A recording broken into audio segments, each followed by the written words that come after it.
Alright guys, I just had one of the most insane finds at a yard sale in a very, very long time. When I saw this, I was like, holy crap. So basically, I totally forgot to explain exactly what happened here. I was just too excited, I think, when I got this. But basically, I went to a yard sale, asked if they had video games, and this is a bin of stuff that he brought out. He's like, so just go through it and pick out what you want.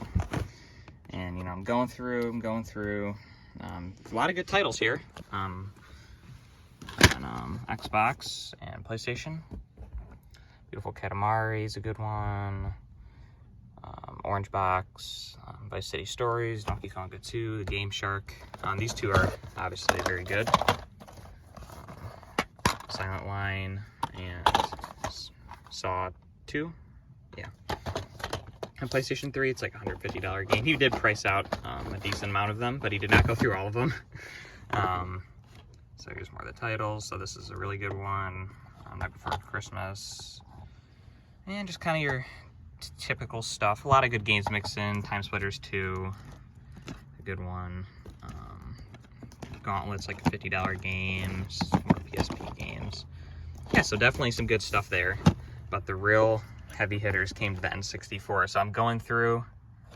I didn't even really look at these labels. I was just kind of flipping through, so you can see Pokemon's Snap, Stadium, Banjo-Tooie, Banjo-Kazooie. So either way, I'm looking through, and I pull out Clayfighter Sculptor's cut.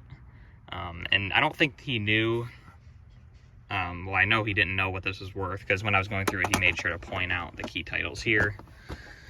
And at that point, I was like, holy crap, like, this could be insane. So obviously a lot of other good titles there. Gex, and then this was another one that he did know. Castlevania, Legacy of Darkness. It's like at least a $150 game. And there's some other just random stuff in here, like Gex 3. Another Mortal Kombat, just a lot of random stuff. So I was going through, and I asked him, I'm like, what do you want? He's like, I'll take $600 for the bin if you buy it all.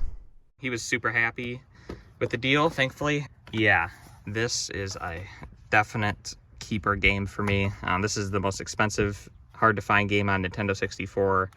It's a Blockbuster exclusive. I can't even think of these other games just because of this game here. If you guys didn't know, this is literally like a $1,000 game. I'll have to get the writing off the top, which won't be a big deal, but the label is pretty nice.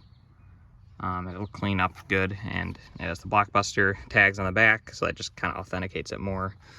I'll definitely leave those there. I don't really mind them. But yeah, I mean, there's tons of really good titles here that I will be able to sell off. And I think this is for PS2, yeah. But wow, I mean, I was just shocked to find that in the wild. Wow, I had to show this to you guys. I also got some other stuff that day. Not nearly as exciting as this, but still somewhat exciting. I got a GameCube in the box. I'll OEM everything for $40. It also has Monkey Ball 2 in the disc tray, and it has a memory card, so that's also very good. 2 original Xboxes. This is for $90 for the 2 Xboxes, the controllers, and about 50 or odd games. Nothing too crazy in here, just kind of the typical stuff. I didn't look this up yet. I got this little Casio little pocket computer for $1. Seemed like a good deal. No idea what that goes for. And this is kind of a wild card. I'm assuming that these are real. I looked at them very closely. I'm not an expert on headphones, so these are Sennheiser HD 600s, as made popular by DinkPods on YouTube. But I think these are real. They feel pretty nice, and from everything I've seen, these seem to be real. If you guys know, let me know. I don't know why the lighting's being so weird right now. Made in Ireland stamp there. I don't know. I think they're real. And if these are real, these are like $250 headphones all day. At least $200. So we'll see. They're open back headphones. I'm excited to try them at the very least. Those will be sold off. So yeah, I wish I could have gotten this find on video, but unfortunately I did not. Let's see what some of these unlabeled ones are. 007, that's good. But yeah, to find, this is the most expensive game now that I found in the wild. It used to be Rule of Rose. And I guess you could count Ultima on Apple II. That was what it was. The original Ultima on Apple II. That was a very expensive game as well. But this has more consistent value than that game. So, and it's the Holy Grail on N64. So that's pretty cool.